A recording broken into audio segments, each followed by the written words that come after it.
But my companion had already left me. I had suddenly set foot on that other earth, without having noticed it, and stood in the bright light of a sunny day beautiful as paradise.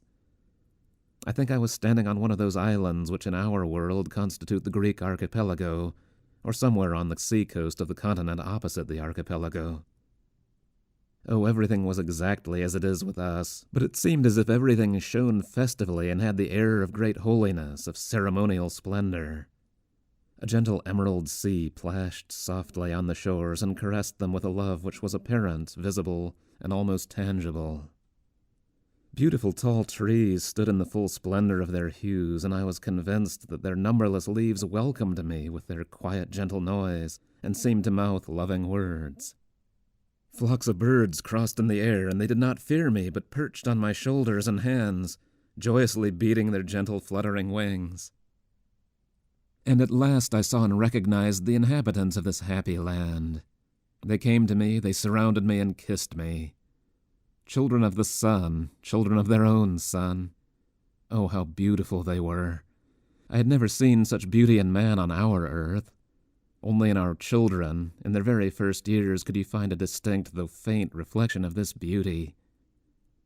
The eyes of these people sparkled with a clear light. Their faces shone with intelligence and a kind of calm, relaxed consciousness. But these faces were full of laughter. A childlike joy sounded in the words and voices of these people. Oh, I understood everything in my first glance at these people. This was a world untainted by sin. People who had never transgressed dwelt in it, dwelt in a paradise like the one which, according to the legend of all humanity, our own sinful forefathers had inhabited, with this difference only, that here the whole world was paradise throughout its length and breadth. These people, laughing joyously, crowded about me and caressed me. They led me away with them, and each one wanted to console me.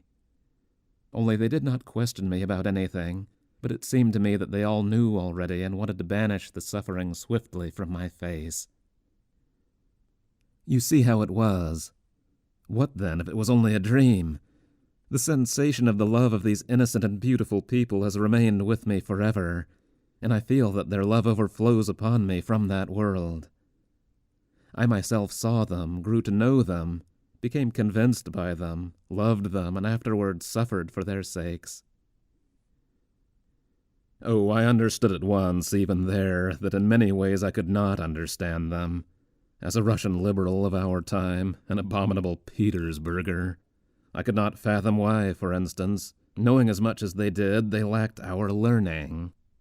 But I soon understood that their knowledge was increased and nourished by quite different perceptions from ours, and that their aspirations were also quite different.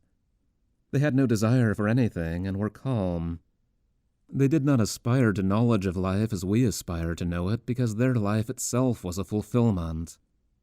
But their knowledge was deeper and higher than our learning, for our learning seeks to explain what life is and aspires to know it in order to teach others how to live.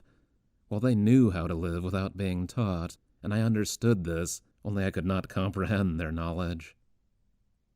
They pointed to their trees, and I could understand the extent of the love with which they gazed upon them, for it was as if they were speaking to beings like themselves. And you know, I may not be wrong when I say that they communicated with their trees.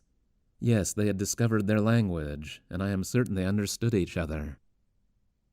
They looked at all nature in this way, at the animals who lived peacefully with them without attacking them, and loving them, conquered by their own love. They pointed out the stars to me and spoke to me of something about them which I could not understand, but I am certain that they somehow communicated with the heavenly bodies, not only mentally, but in some actual physical way. Only these people did not try to make me understand them. They loved me without that. But I knew that because of this they would never understand me, and so I spoke very little to them about my world. I only kissed the earth on which they lived in their presence and adored them without words, and they saw this and allowed it without shame because they loved everything. They did not suffer for me when, shedding tears, I kissed their feet. They knew joyfully in their hearts with what powerful love they would respond. Sometimes I asked myself in amazement how they could all this time refrain from reviling one like me, and never once rouse feelings of jealousy and envy in me.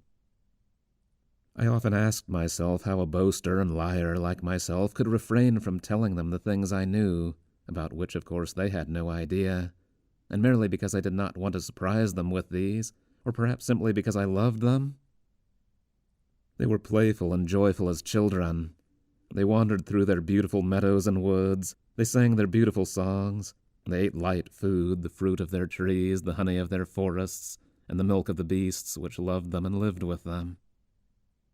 They worked for food and clothing only for very short periods and always lightly.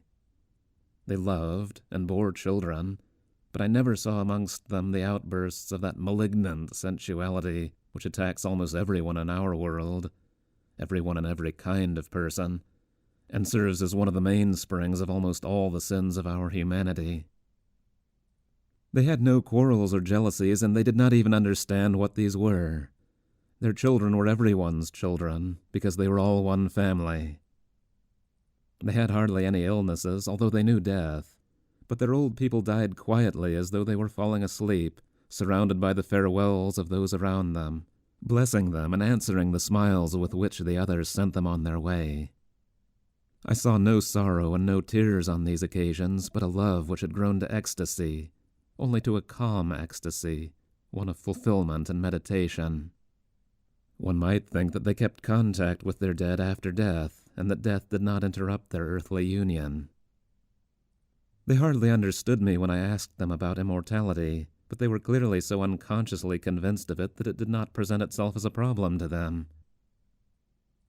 They had no temples, but they had a diurnal union, vital and uninterrupted, with the whole of the universe. They had no faith, but instead a firm conviction that when their earthly happiness would be complete at the final fulfillment of earthly nature, then they, the living and the dead, would attain a further and wider contact with the whole of the universe. They awaited that moment with joy, but without hurry, without longing, and as if they already held it in those premonitions of their hearts about which they told each other. They wondered lovingly at each other not only in their songs, but in their whole lives. They had a kind of love of each other, of everyone, which was all-inclusive and integral. Most of their ceremonial and sacred songs I could not even understand.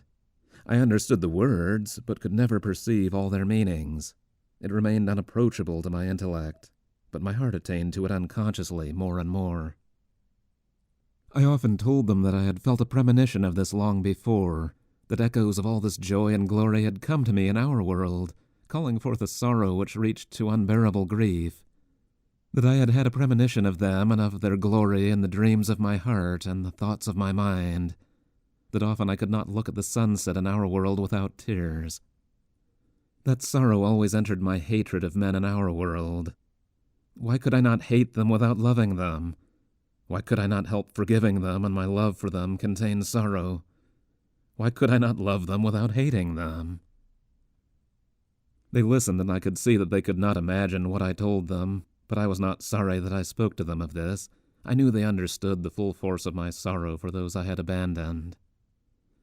Yes, when they looked at me with a gentle gaze pierced with love, when I felt that in their presence my heart became as innocent and sincere as theirs, I was not sorry that I did not understand them.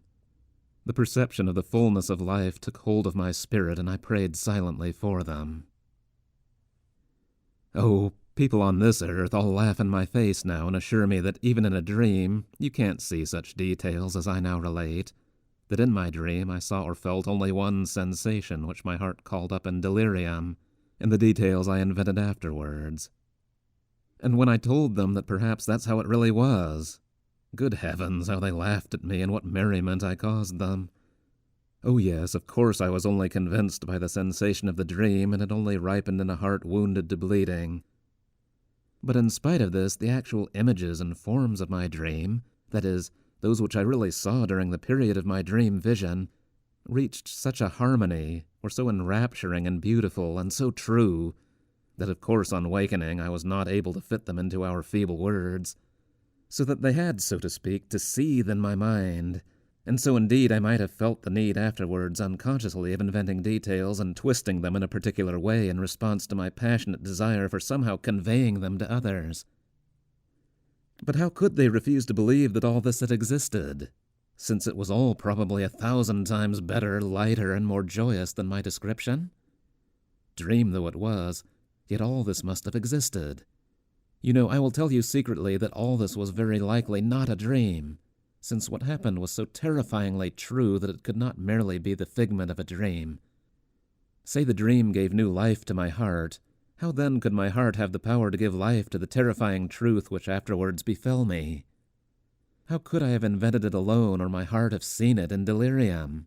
How could my insignificant heart and my capricious, worthless mind reach the height of such a revelation of truth? Judge for yourselves. Until now I have kept this back, but now I will tell of that other truth also. The fact was that I ruined them all.